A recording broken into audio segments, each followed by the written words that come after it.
बेला से विश्वनाथ यादव 20,000 वोट से लीड कर रहे हैं। अरे बाप रे, आपने तो पूरा मतलब आंकड़ा ही दे दिया है, 20,000 वोट 20,000 से बम्पर जीत होगा। बम्पर। और तेजस्वी यादव भी सरकार बना रहे हैं अभी बिहार में। हाँ, जी, और सारे युवा जितना बेरोजगार है सबको नौकरी वगैरह सब मिलेगा। सब मिलेगा। हाँ, जीविका दीदी के 30,000 रुपया मिलेगा। आप लोगों की ये खासियत है, जुड़ते हैं तो एकजुट हो जाते हैं। एक कहावत है ना कि हाँ। जब मुस्लिम उघरता है तो किसी से थमता नहीं है। अरे वाह। हाँ। यही इस बार 2025 में मुसलमान ये काम किया है, हाँ, उघर गया है, हाँ। इस बार करके दिखाएगा। कहते हैं कि चुनाव की सियासत में रातों रात खेल हो जाता है। बिहार की राजनीति की बात करें तो यहाँ भी कुछ ऐसा होता है। मतदान से ठीक एक दिन पहले या यूं कहे एक रात पहले जो खेल होता है वही असली खेला होता है। नमस्कार, मैं अर्पिता और आप देख रहे हैं न्यूज इंडिया। अभी हम लोग मौजूद है बेलागंज विधानसभा में और ये जो इलाका पड़ता है इसको बाजितपुर कहते हैं, चांद बाजितपुर कहते हैं, ये गाँव पड़ता है। गांव में जो सियासत है वो कुल मिलाकर साल भर जो चले, लेकिन 2-4 रोज चुनाव के काफी बदल जाती है। अब बेलागंज का चुनाव काफी टक्कर का हो चुका है। सुरेंद्र यादव जो है उनके जो पुत्र हैं, राजद के बड़े नेता हैं, वो चुनावी मैदान में है। विश्वनाथ यादव राजद के कैंडिडेट हैं और मनोरमा देवी जदयू की उम्मीदवार है और मुकाबला इन्हीं दोनों के बीच में बेलागंज विधानसभा में है। बेलागंज का जो चुनाव है इसलिए भी दिलचस्प है क्योंकि यहाँ पर जब उपचुनाव हुआ था तो एक वक्त पर लगा था कि जदयू जो है बुरी तरीके से हारेगी, लेकिन बीच में जन स्वराज की एंट्री से सारा खेल अलग हो गया था। अब यहाँ आप देखिए तमाम लोग जुटे हुए हैं। इस गांव के लोगों से हमने जो बातचीत की, सोचा क्यों ना कैमरे पर वो बात निकलकर सामने है। क्या नाम है चाचा आपका? मोहम्मद शमशाद आलम। शमशाद आलम जी, अभी बेलागंज में हम लोग बहुत सारे लोगों से बात कर रहे हैं। आप लोगों का क्या मानना है, इधर से कौन जीत रहा है, फाइनल खेला क्या करने वाले हैं? बेला प्रखंड से विश्वनाथ यादव जीत रहे हैं, सुरेंद्र यादव के लड़का। और बिहार में तेजस्वी की सरकार बनने जा रही है। हाँ। सारे युवा लोग पढ़े लिखे हुए हैं, सब बेरोजगार हैं, तेजस्वी की ओर देख रहे हैं। तो उपचुनाव तो हार गए थे ना विश्वनाथ यादव? चुनाव तो खैर हार गए थे, एक बार ऐसे ही देखा गया, उसके बाद में हम लोग रिटर्निंग ले रहे हैं ना वापसी। हाँ। तो अगर विश्वनाथ भाई को जिताना है। हाँ। तो प्रशांत किशोर भी बड़ा दावा करते कि भाई बिहार का जो मुस्लिम वोटर है वो अब हमारा हो गया है, मतलब वो आपके लिए बड़ा कहते हैं कि हम आपको इतना सारा जो है कैंडिडेट्स देंगे और आपके लिए काफी शिक्षा की बात कर रहे हैं। उनको लगता है कि राजद को छोड़कर आप जनसुराज की तरफ मूव कर रहे हैं। नहीं, हम लोग राजद की तरफ है, महागठबंधन की तरफ। महागठबंधन जी, एनडीए। युवाओं से बात करते, वोट वगैरह है आप लोगों का? हाँ, क्या नाम है आपका? एमडी सलमान आला। क्या है इधर का माहौल, युवा क्या चाहते हैं बेलागंज के? युवा रोजगार चाहिए। रोजगार चाहते हैं, कौन दे रहा है रोजगार? तेजस्वी यादव। तेजस्वी यादव। हाँ, तेजस्वी यादव दे रहा तेजस्वी यादव। है। तेजस्वी यादव सब लगता है तेजस्वी के फैन है ये तेजस्वी।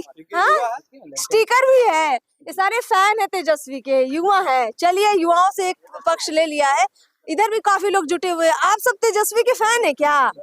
ये सब तेजस्वी के चचा बेलागंज में। लेकिन मनोरमा देवी का बड़ा बोलबाला भी था और इस बार भी कह रहे बड़ा बोलबाला है, एनडीए की कैंडिडेट है। ऐसी बात नहीं है, राजद को पड़ रहा है वोट ज्यादा। हाँ, राजद को पड़ रहा है। इस इलाके का किसको पड़ रहा है, मतलब अगर आपके बाजितपुर की बात करें, इस आसपास के जो 8-10 गांव है उसका क्या माहौल है? इस इलाके में आरजेडी का टोटल वोट है। टोटल वोट है? जी बिल्कुल, आरजेडी का टोटल वोट है, 8-10 गांव का लोग कह रहे हैं। और लोगों से बातचीत करते हैं। भैया इधर के हैं आप, क्या कहिएगा अभी का चुनाव बेलागंज का? बड़ी तगड़ी फाइट है कि एक तरफा चुनाव है? एक तरफा चुनाव है, एक तरफा है, आरजेडी निकल रहा है। आरजेडी का है। आरजेडी का। अब हम दूसरी तरफ जाते हैं तो जदयू वालों को लगता है कि उनकी तरफ चुनाव है। हाँ, जो जिनके सपोर्ट में उनको तो लगेगा, लेकिन इस बार सरकार हम बदल। ग्राउंड रियलिटी जानना चाहते हैं। ग्राउंड रियलिटी है कि यहाँ से विश्वनाथ यादव निकल रहे हैं इधर से। हाँ। चलिए, क्या कहिएगा आप? बेला से विश्वनाथ यादव 20,000 वोट से लीड कर रहे हैं। अरे बाप रे, आपने तो पूरा मतलब आंकड़ा ही दे दिया है, 20,000 वोट से 20,000 से बम्पर जीत होगा। बम्पर। और तेजस्वी यादव भी सरकार बना रहे हैं अभी बिहार में। हाँ, जी, और सारे युवा जितना बेरोजगार है सबको नौकरी वगैरह सब मिलेगा। सब मिलेगा। हाँ, जीविका दीदी के 30,000 रुपया मिलेगा। सारा घोषणा नीतीश कुमार जो कर रहे हैं उससे बड़ी घोषणा तेजस्वी ने किया है। जी जी जी, तेजस्वी ने किया है और काम करके भी दिखा देगा। 7 महीना डिप्टी सीएम रहते भर में 2 लाख 1.5 लाख 2.5 लाख निकाला वैकेंसी टीचर के। ठीक और है। नीतीश कुमार कहा कि 1,20,000 निकालेंगे, फिर दोबारा फिर कहा कि 27,000 निकालेंगे। कहाँ वैकेंसी निकाला? सब युवा है जो बैठे हुए हैं। तो अभी युवाओं को जो है नौकरी चाहिए, नौकरी चाहिए। हाँ रोजगार चाहिए, रोजगार चाहिए। नहीं मिल रहा है नहीं नीतीश मिल रहा है। कुमार। नहीं नहीं नहीं नहीं, खाली फेक है, फेक है। खाली फेक है। अभी और लोगों से कुछ बात कर लेते हैं। बताइए भैया, कुछ कहना चाह रहे हैं? अभी चुनाव का जो माहौल है, आप लोग क्या चाह रहे हैं इस माहौल में, मतलब क्या निकले? आरजेडी निकलेगा, हम लोग यही चाह रहे हैं। आरजेडी आरजेडी की ही सरकार बनेगी, सरकार बनानी बेशक है। बनेगी। और कोई है आप में से? हमारे भाई साहब कितने? भाई साहब से भी पूछ लेते। क्या क्या नाम है आपका? मोहम्मद गुड्डू। मोहम्मद गुड्डू जी। मोहम्मद गुड्डू जी से भी बात कर लेते हैं। देखिए इधर काफी मजमा लग गया है, अच्छी खासी तादाद लोगों की है और इस मजमे में युवाओं की अच्छी खासी भीड़ है। युवाओं ने तो कहा है कि भाई हमको तेजस्वी चाहिए। आप लोग चूंकि उस पीढ़ी में है जो नीतीश कुमार के दौर को देखते आ रहे हैं, 20 साल देखा है। मनोरमा देवी कोई आज की नेता तो है नहीं, नीतीश कुमार के दौर में काफी बड़ी नेता भी बन गई हैं। बेलागंज क्या चाहता है? बेलागंज इस वक्त आरजेडी चाह रहा आरजेडी चाह रहा है। है। अभी अभी उपचुनाव में जो आई थी, काम नहीं किया क्या ना वैसा तो कुछ दिख नहीं रहा काम। मनोरमा देवी ने? नहीं काम दिख रहा है? नहीं, दिख कोई रहा है। काम नहीं। दिख रहा है। चलिए बेलागंज में जो है यहाँ पे, चाचा क्या नाम है आपका? मोहम्मद शमशाद आलम। मोहम्मद शमशाद आलम। अच्छा, यहाँ पे हमें लगता है जितने लोगों का नाम मैंने सुना अपने कानों से, सारे मुस्लिम समाज के लोग हैं। अच्छा, क्या बात है। तो इसीलिए माहौल एकदम एकजुटता वाला दिख रहा है। आप लोगों की ये खासियत है, जुटते हैं तो एकजुट हो जाते हैं। एक कहावत है ना कि हाँ। जब मुस्लिम उघरता है तो किसी से थमता नहीं है। अरे वाह। हाँ।